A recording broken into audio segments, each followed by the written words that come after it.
We continue now at the top of Daf Zayin Amud Aleph in Meseches Bava Basra. This is Bava Basra Daf 87a. On the previous Amud, Rav and Shmuel said that if a person sells an item and he says, I'm selling, for example, a kor, which is a certain amount of produce for 30 sela, so then the kinyan is not over until that entire kor is measured out. However, if the way it's phrased is he says that I'm selling 1 saw per sela, it's the same 30 saw. He says, I'm selling you a kor for 30 sela, but it's going to be 1 saw per sela. He adds that part, he adds that phrase, so then we say that as every saw is measured out, that part of the kinyan is completed. And so the Gemara is in the middle of bringing a proof, asking a question from a brisa. So the brisa is talking about paying a worker in advance, and the brisa says if the worker is paid 1 dinar per day, and again he's paid in advance, v'lagoren yafa sela, but for working at this time of the harvest, it actually is 1 sela per day, meaning he's being paid a little less because he's being paid in advance. So the halach is aser lehanos heimenu. It's aser to get benefit from him in this case. And the Rashbam explains v'lagoren yafa scharo sela b'chol yom. Really, the value should be, the payment of the wages should be a sela for every day. Shebesela hayayachol lahaskir atzmo. He would have been able to hire himself out for a sela.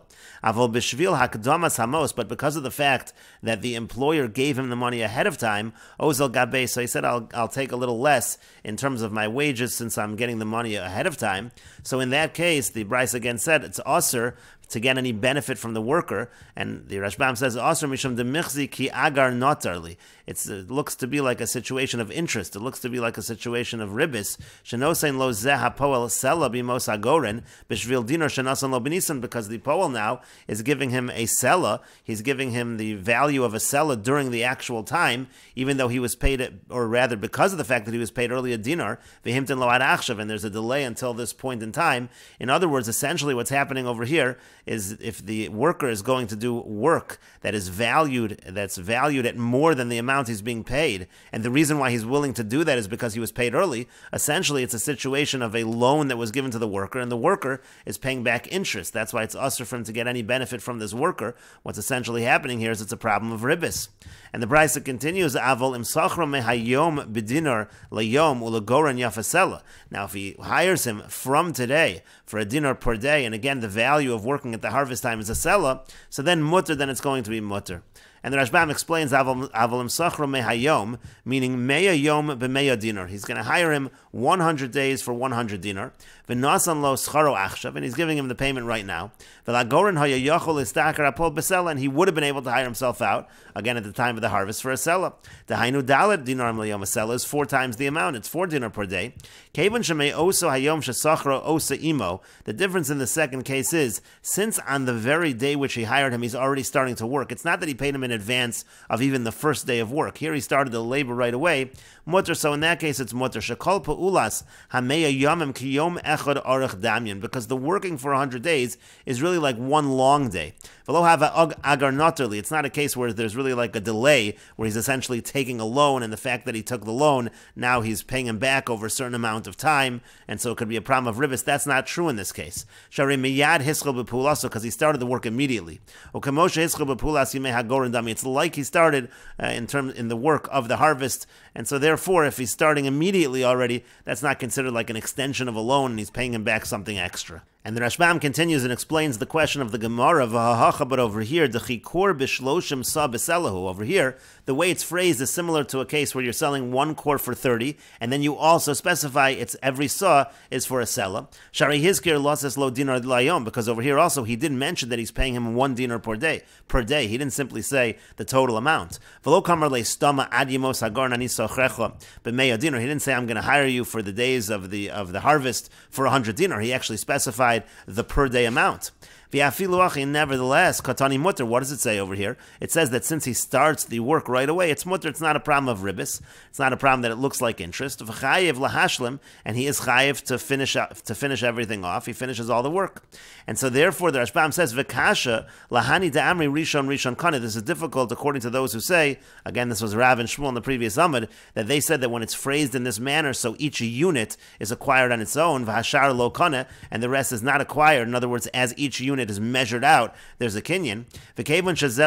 So if that were the case over here, if over here essentially it's per day and you can renege as each day goes on, so to speak. So if that's really true, there was no kinyan on what's going forward in the future. On my mutter, then why would it be mutter? It should be a problem because he essentially paid him early for work that wasn't yet done. If it's possible to renege, if it's possible to retract, essentially every day is considered its own sale. That's also a problem of the wages and the delay in paying back the wages in terms of the days of the harvest. Because in Nisan he's paying him the wages for the entire time of the harvest. But it's not really chal until we actually reach those days of the harvest, and so it should have been a problem. But you see over here that it's not a problem, so it doesn't seem to be that it's Rishon Kaneh. As the Gemara continues, if you're going to say that by kor b'shloshim, when he sells one kor for 30 sela, and he also specifies sa'ah b'sela, that every saw will be for a sela, ani mocher loch rishon kaneh, if you say it in that fashion, that you're selling it to the person in that fashion, it's rishon kaneh, that each unit individually is its own kinyan. So hachanami, so here also by the wages, kama mifsak pasuk, every single one, it should be one by one, each day should be its own terms, so to speak. V'yasser lehanos mimenu, and v'yasser lehanos heimenu, and it should be us to get any benefit from the worker, because you really have a problem over here where it appears to be interest. And the Gemara continues, Midinar layom v'lagoran yafasela, again in that last case of the Brisa, where he's paying him 1 dinar per day, but the amount that you pay a person in the times of the harvest is really a sela, so it said mutter, it said it's okay, you're allowed to get benefit. Amai, why should that be true? V'agar notarlihu, but this should be a case of agar notarli. Again, it should be a case essentially that looks like interest. And literally, agar notarli means the payment for waiting for me. Essentially, it's the payment that he's giving because of the fact that he was advanced the wages. And again, that should be a problem of ribis. And so the Gemara continues, Amar Rava says, V'tizbra, but is that really logical? Zilzule b'schiris miyaser, is it usher for a worker to lower his wages? Let's say a worker wants to make sure that he finds employment. Is that a problem? Are we saying that in general it's a problem of ribis when a worker lowers the amount of his wages? That doesn't make sense.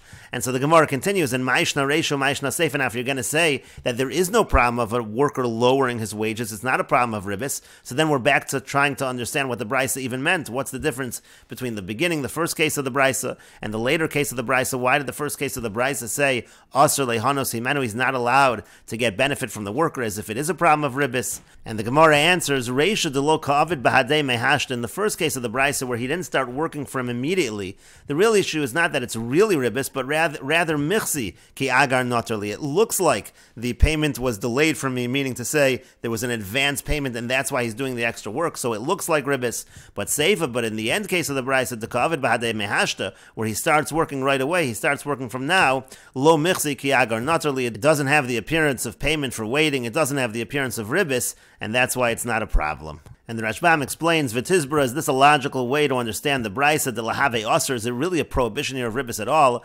V'chizilzule b'schiris miyaser, is it aser for a worker to be mizalzel in his own schiris and say that he's going to work for less money? Bitmiya, the Gemara is asking this as a question.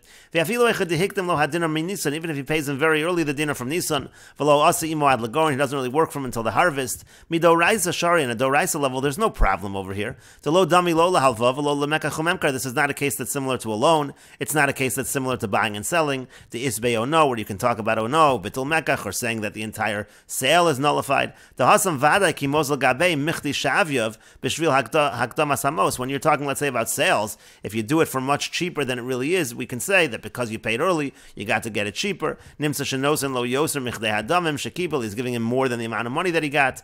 Avoschar tircho shaladim, but when you're talking about the wages for the effort that a person, makes when he's working, leka agar notarli, there is no concept there of payment for waiting. There's no concept of ribis over there. The derech poel hasker atzma v'choshu, it's normal for a worker to hire himself out for very little, k'she'ein lo mayochel, he doesn't have what to eat. V'chol masha mekavel ha-poel mi balabais revachu etzlo, whatever the worker gets from the balabais is going to be a profit by him. V'hilka chach seifo leka tzad ribis klal, that's why, in this case, really, the end of the brisa, there is no ribis at all. V'hainu de kaparach ma'ishna reishu ma'ishna seifa, that's why the Gemara then goes on to ask, well, if that's the case, what's the difference between the Reish and the Seifa? Kevan de Zilzule B'Schiras Shar, if you're already saying that it's okay to hire yourself out for very little, so Reish Amai Asr Lehanas Mimenu, why should it be that in the Reish there's any problem to get benefit from the worker? Umeshani Reish, and the Gemara answers that in the Reish of the Brisa, Chumra Bialmo, it's just a Chumra, it's just a mere stringency. The Kevan de Lo Ka'avid B'Hadei Malach Ad Sheyavu Hagorin, if he's waiting so long until the harvest to do the work, V'Ukavar Nasan Hamos Mikodem, he already gave the money much earlier, Michzik Ribbis, it looks like Ribbis, but therefore there really is no question from this Brisa on the teaching of Rav and Shmuel. And the Gemara continues at the two dots. The Mishnah said, V'im haya mechuber b'karka, if the flax was attached to the ground, v'tolash kol shukan, and the buyer detaches any amount of it, he acquires it. And the Gemara says, Mishum detolash kol shukan, and just because he detaches any amount of it, he acquires it. Why should that be a kinyan?